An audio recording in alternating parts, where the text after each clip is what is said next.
Bueno, lo primero de todos, agradecer vuestra presencia esta tarde, ¿no? Para nosotras, y hablo en primera del plural, ha sido todo un honor, ¿no? Ver el gran interés que ha suscitado la jornada, ¿no? Y lo único que esperamos es que de aquí salgamos con 4 pinceladas claras. Yo me voy a apoyar mucho en un discurso, vamos, tremendamente sensible, que no sé, ella ha sido muy valiente, no sé si yo voy a poder ser tan valiente como ella, ¿no? Pero creo que ese discurso, ese relato, esa vivencia en primera persona me va a permitir a mí poder hilarla con mi presentación, que lo único que pretende es dar unas ligeras aportaciones desde lo que puede aportar la salud mental en el duelo perinatal. Voy a centrarme en el concepto de duelo para posteriormente pasar a las especificidades de duelo perinatal, y la mayor parte de la presentación la voy a intentar abordar desde lo que podemos hacer los profesionales sanitarios para mejorar desde la prevención, ¿no? Y mejorar desde la no aparición de psicopatología, ¿no? Esa es un poco la finalidad de mi charla. Sin duda, la muerte de un hijo es uno de los peores acontecimientos a los que se tiene que enfrentar el ser humano, y lo que está tremendamente documentado en toda la bibliografía que hay es que todo aquello que rodea a la pérdida, todo aquello que rodea al fallecimiento del bebé, es lo que va a marcar la evolución del proceso del duelo. Va a marcar la aparición o no en un futuro de una psicopatología que sea subsidiaria de tratamiento en los servicios de salud mental. Sin duda, ese momento de despedida, eso que nos ha compartido Nora, ¿no? El ver a tu bebé, el cogerle en brazos, el recordar, eso va a ser fundamental y va a ser lo que va a marcar una elaboración favorable de ese proceso de duelo. Eso lo dicen las familias, ¿no? Las familias, cuando les preguntas, es en donde se agarran, ¿no? Ese momento de despedida, eso es lo que me quedo, ¿no? En cuanto al duelo, yo creo que si vamos un poco a revisar, ¿no? Lo que supone el duelo es una reacción adaptativa, ¿no? Ante una pérdida que puede ser incluso no real, una pérdida simbólica, ¿no?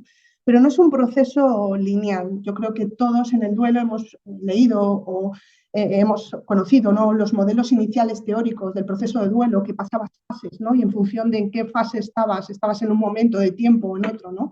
Lo que está clarísimo en nuestro día a día ahora, ¿no? Es que el proceso de duelo es un proceso activo, es un proceso dinámico, es un proceso de vida, ¿no?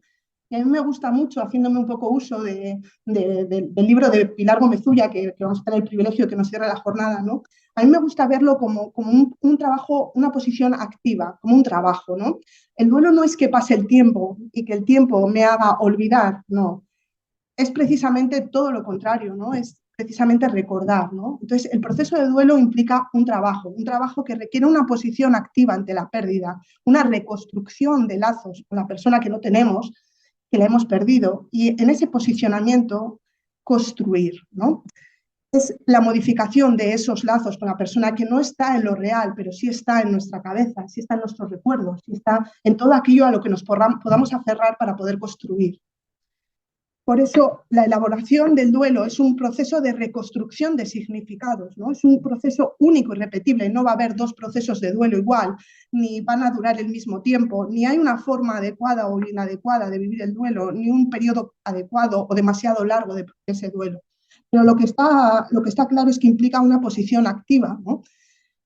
El ser humano tiene esa capacidad que ante una realidad que nos pone la vida delante, decidir la posición que tomamos. Yo no puedo cambiar muchas de mis realidades que acontecen en mi día a día. Lo que puedo decidir por mí misma con la libertad es qué hago con eso que me pasa, qué hago ante ese proceso tan doloroso, qué hago con esto que me está pasando hoy.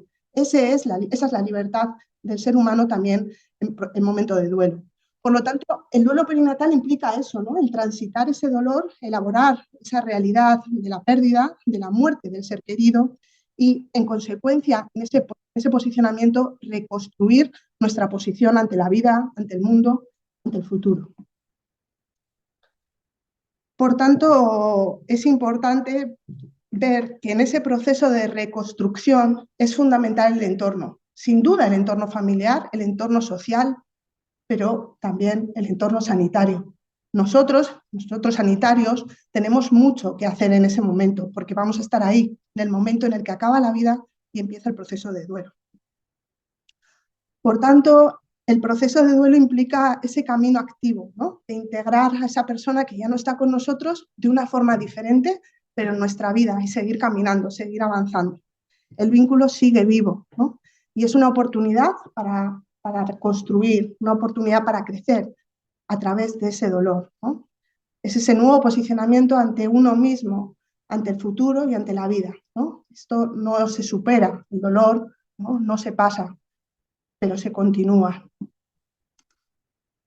En esta tabla he ido un poco más a los modelos teóricos, ¿no? De los cuales yo tampoco estoy muy a favor, ¿no? Hemos hablado de duelo normal, duelo patológico, duelo complicado, ¿no? Podemos hablar hasta en algunos momentos de trastorno por estrés postraumático, que tampoco se discierne muy bien de lo que es un duelo complicado, ¿no? A mí me gusta más el hecho de duelo, ¿no? Que es un proceso sano, a una evolución que nos lleve a la psicopatología y, en consecuencia, a ser subsidiarios, ¿no? De un tratamiento en un dispositivo de salud mental.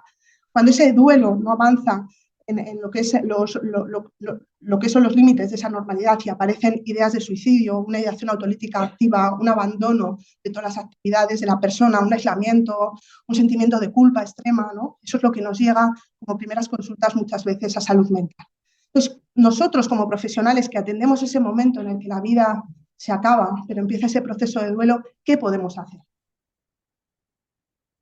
El duelo perinatal, ya más concretamente en el ámbito que nos toca, ¿no? Es un duelo que implica la pérdida del bebé, pero la pérdida del bebé implica muchas más pérdidas. Es la pérdida de un proyecto de pareja, ¿no? Es la pérdida de ese hijo proyectado, es la pérdida de un futuro. En algunos casos también es la pérdida identitaria del rol materno, de ser madre, ¿no? Muchas veces en problemas o en patología más de fertilidad es la renuncia, ¿no? a ese ser madre, ¿no? Con lo cual es un duelo múltiple que en muchas ocasiones acontece en un medio invalidante donde se rechaza la experiencia emocional de sufrimiento. Con lo cual, eso ya son diferentes puntos, diferentes factores que abogan a una evolución difícil, una evolución más complicada. Debemos tener en cuenta que esa pérdida del bebé muchas veces, por no decir la mayoría, es una pérdida impensable, es una pérdida inesperada. A veces la respuesta que tenemos del entorno es una respuesta de silencio, poca capacidad, ¿no? de empática, ¿no? Y a veces puede llegar a ser traumática. Traumática porque el hecho en sí tiene la suficiente crudeza para ser tremendamente sufriente, pero como bien está descrito, muchas veces lo traumático no es tanto el hecho del matiz agresivo del evento vital en sí, ¿no? Sino el hecho de sentirte en esos momentos de la vivencia carente de sostén, carente de soporte, en un medio donde no se te reconoce, no se te puede ayudar a regular emociones, ¿no? Y en consecuencia no puedes permitirte por esa activación de ese estado tan emocional agravar recuerdos, agravar lo que ha pasado, lo que estás viviendo, ¿no? Es esa, como vamos a ver, ¿no? Esa hiperactivación de la amígdala que hace que nuestra hipocampo no sea capaz de construir un significado y, por tanto, nuestra corteza prefrontal no sea capaz de poder planificar, de poder elegir qué hacer, ¿no? Cuando tenemos que decidir, lo veo, no lo veo, me despido, no lo cojo, no lo cojo, ¿no? Estamos en una situación de tremenda activación emocional. Por lo tanto, parece que el acompañar, el sostener a estas familias, a esta madre que acaba de perder a su hijo, a este padre que acaba de perder a su hijo y está cuidando de su mujer y a la vez está empezando un proceso de duelo por el hijo que ha perdido, parece que ese acompañamiento podría ser un factor de prevención de psicopatología en un futuro. Y ese acompañamiento se comienza en el momento agudo en el hospital, pero no se acaba ahí, sino que tenemos que continuar acompañando. Me gustaría señalar, ¿no?, que son muchos acontecimientos en un periodo muy corto de tiempo. Tenemos un nacimiento de un bebé que muere o un bebé con vida que pasa a ser un bebé sin vida. Y en ese corto periodo de tiempo, que es muy corto en el tiempo, ¿no?, acontecen muchas cosas, la maternidad, la paternidad, la vida, la muerte. Y en ese pequeño periodo de tiempo, ¿no?, está una madre con un estado neurobiológico muy vulnerable, ¿no?, en un contexto de pareja que está expuesto también a una situación de mucho estrés. Ahí es la primera actuación de los profesionales, ¿no? Y ahí es donde tenemos que ver. Es una etapa breve, muy intensa, donde lo que tenemos que hacer, sin ninguna duda, es no correr, no meter prisa, acompañar. Habitualmente, ¿no? Lo que os decía es que la madre está en duelo, acaba de perder un bebé, pero el padre muchas veces se nos olvida, ¿no? Ese padre que, como os decía, está también en un proceso de duelo y a la vez acompañando a esta matru, a esta madre que acaba de perder también a su hijo, ¿no? Muchas veces la diferencia de la gestión de ese proceso de duelo, ¿no? Las mujeres somos más verbales, los chicos, ¿no? Tienden más a la actuación, ¿no? Y muchas veces esa diferencia en cuanto al ritmo de cómo llevar a cabo un duelo puede unir a las parejas en el sentido de que uno opera y el otro piensa, ¿no? El otro día en consulta una aita se emocionaba, ¿no? Porque estaba oyendo hablar a su mujer, ¿no? Del proceso, ¿no? De cómo estaba encontrándose ella a nivel emocional y decía, está poniendo palabras a cómo me encuentro yo y yo no soy capaz de hacerlo, ¿no? Y se rompía. Esa sincronía, ese equilibrio, ¿no? Ese baile en pareja, ¿no? Pero muchas veces también un proceso de duelo y la diferencia de vivencia entre la mujer y el marido a veces da motivo de conflicto, de ruptura, ¿no? De no poder más, ¿no? Porque tendemos a unificar, a que tenemos que ir a la par, a sentir a la par, ¿no? Y como os decía, el proceso de duelo es un proceso único e irrepetible. ¿Qué podemos hacer? Lo adelantaba, acompañar y empezamos en ese momento en el hospital, pero tenemos que seguir acompañando, como van a explicar mis compañeras, ¿no? Las matronas, las consultas de revisión, de obstetricia, ¿no? Y una propuesta por nuestra parte también pueden ser esos grupos de apoyo, ¿no? Un grupo como un espacio validante, un espacio de escucha activa, donde se da sentido a ese compartir la experiencia emocional, donde el ver cómo otras personas están pasando por esa misma experiencia que tú te ayuda a etiquetar estados emocionales propios y darles un sentido, ¿no? En un espacio seguro, de escucha activa, un espacio validante. El rol del terapeuta es aportar los conocimientos del psiquismo para la elaboración de ese duelo, ¿no? Y normalmente al principio suelen ser de una frecuencia más alta, más intensa, ¿no? Se trata de que sean sobre todo grupos más homogéneos, ¿no? Intentar que los padres que participan en el grupo están más o menos en una situación de vivencia parecida y a medida que se va avanzando en ese proceso, ir distanciando las sesiones. Ese espacio de contención ayuda, ¿no? A ese etiquetado de las emociones al compartir, ¿no? Para poder poner palabras, para poder empezar a elaborar algo hay que ponerle palabras, ¿no? Y eso es fundamental. A la vez, esa intervención grupal, gracias, esa intervención nos permite detectar situaciones, ¿no? O evoluciones que pueden estar desembocando en psicopatología, ¿no? En el hecho de que haya familias que estén ya en una situación de riesgo, ¿no? Y entonces en el abordaje en el grupo también se pueden detectar. Por lo tanto, parte, me parece fundamental que en el duelo perinatal entremos en un enfoque global a través y por medio de un equipo multidisciplinar donde tenemos que entrar todos, ¿no? O por lo menos formar parte de un equipo, que sin duda el factor clave en la prevención de psicopatología es el acompañamiento, ese acompañamiento que comienza en el hospital pero que continúa una vez que la familia se vaya para casa, que tenemos que acompañar también para atender las necesidades que no van a ser iguales las de toda la familia y sobre todo porque en ese acompañamiento vamos a ver situaciones de riesgo que vamos a tener que apoyar, ¿no? y a la vez contener. Y sobre todo, algo que creo que es fundamental, ¿no? Entender que nuestra atención comienza en un momento en el que una familia pierde un hijo en el momento que se esperaba que naciera. Y ese es nuestro punto de partida de cara un poco a la atención del duelo perinatal.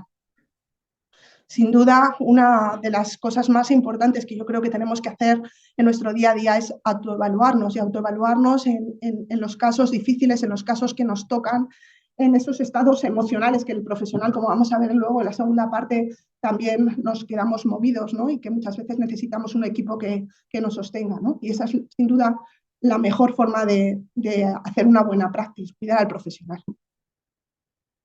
Os he puesto esta guía, ¿no? Que es una guía de la OMS que sale en septiembre y es una guía en la que dice que es necesaria la integración de la salud mental perinatal dentro de los equipos de atención materno-infantil. Así que lo dice la OMS, no lo digo yo. Vale.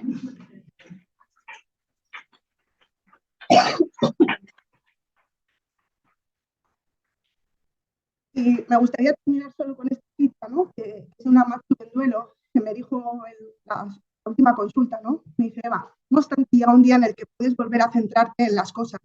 Disfrutas otra vez de salir con los amigos, hacer un viaje, leer un libro, de forma diferente a como lo hacías antes. Descubres que estás aprendiendo a asimilar el dolor, que convives con él, sabes que será un compañero eterno de viaje, que nunca desaparecerá, pero lo aceptas. Esto no se supera nunca, simplemente se asimila. Ella lo dice, tampoco yo.